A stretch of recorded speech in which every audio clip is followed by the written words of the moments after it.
Hello, team. My name is Chris Garcia. I'm here to present the importance of cybersecurity and why it should be highly considered as part of our core organizational strategy. Our core organizational strategy is key to our business and achieving our goals. Cybersecurity plays a crucial role in protecting, assisting, and pushing those organizational goals forward. How do we incorporate those? What does that look like? First, we will look at professional discourse through communication artifacts. And what that is as we get to the next slide, we're looking at professional discourse. That's who we're talking to when we're creating our strategies. Who's our audience? Why is that important? This includes sharing information accurately, making sure that it's well designed and effectively be able to target our audience. And so what we're looking at here is knowing who our audience is, and that would be determined by our audience analysis, whether that's our team, other factors like our users and all that. And so what's important there. So once we know our audience, then we move on to our writing process. That'll look like drafting, including pre-write and having an organized way to protect or to create your process in an efficient manner.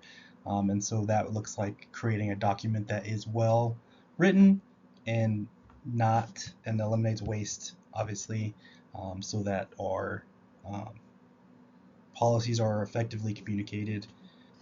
And so then that finally comes to design element. And what we're looking at there is that we have images or accurate data available in our policies so that when we are communicating them, it is effectively done and not done in a way that might, clog it up or be irrelevant. And so that's where we want to get into our 3 to 5 year plan.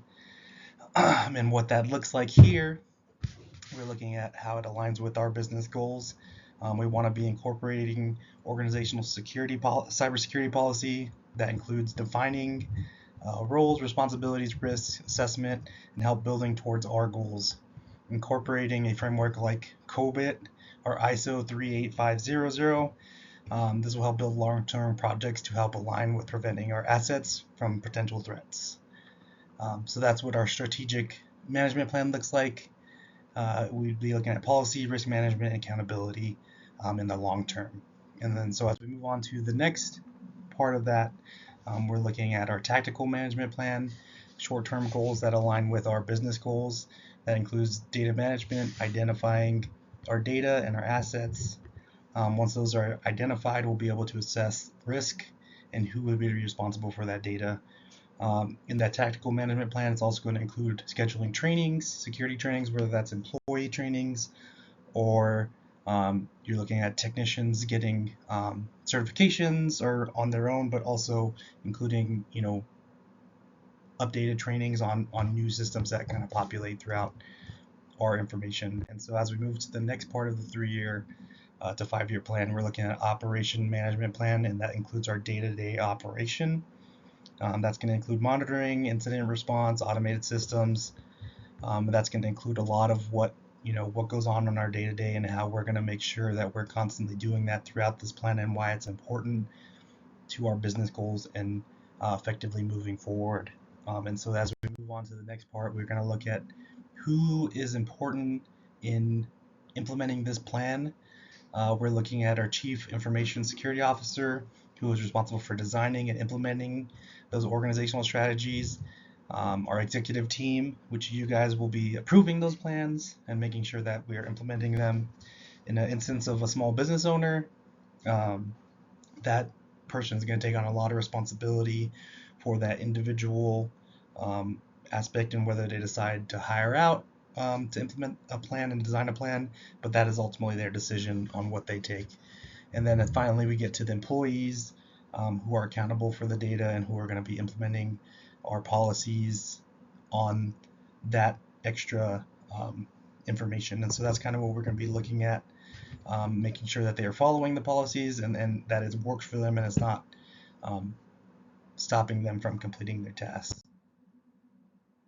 And then as we're looking here, we want to go into components of IT governance and cybersecurity framework with compliance. and how that affects how we are going to remain compliant through our frameworks and governance. And so what we're looking at here, what helps us ensure that we are compliant, is that our risk management is aligning with those policies and procedures. Sorry, those to remain compliant. Our risk management policy and procedure and rules and accountability are going to help with that. Risk management helps the company meet standards over our professional standard, and ensures that we are assessing data, assets, and systems routinely to keep up with the industry standard. And then as far as what we're looking at, those industry standards are HIPAA, GDPR. It's important to define roles and responsibilities for data, implementing and security help meet key standards. And so that's what we're going to be working on to work with our compliance in those components that we're implementing. So as we move on to the next slide, what's some effective communication within computing issues? How are we going to do that effectively when some people aren't on the same skill level as far as technical issues? Some of that would be including simplifying language, adding visuals to instructions, or adding visuals to help those instructions, those that are implementing or having issues, being able to walk through that.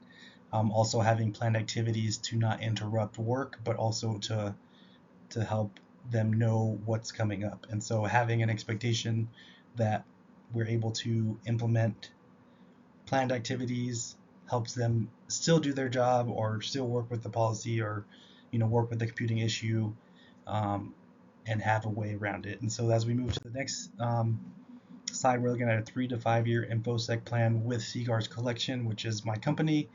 The main thing that I like to hit here is how is that plan going to work with CGAR's Collection.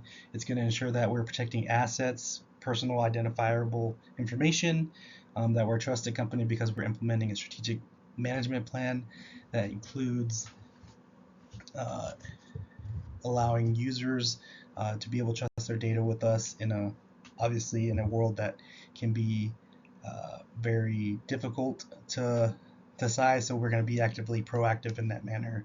And so as we move to the next slide, we're going to define policy, standard, and guidelines and procedures. And so what we're looking at as policy is it's to set a goal and what the intent of the policy is. Standards help us define the rules.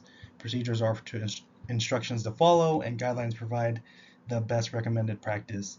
And so as we come to an end here, we're going to look at our references, but in all, I'd like to say that the strategic management plan or planning is helping our cybersecurity infrastructure ensure that we have a proactive plan and make sure that we are ready for the future.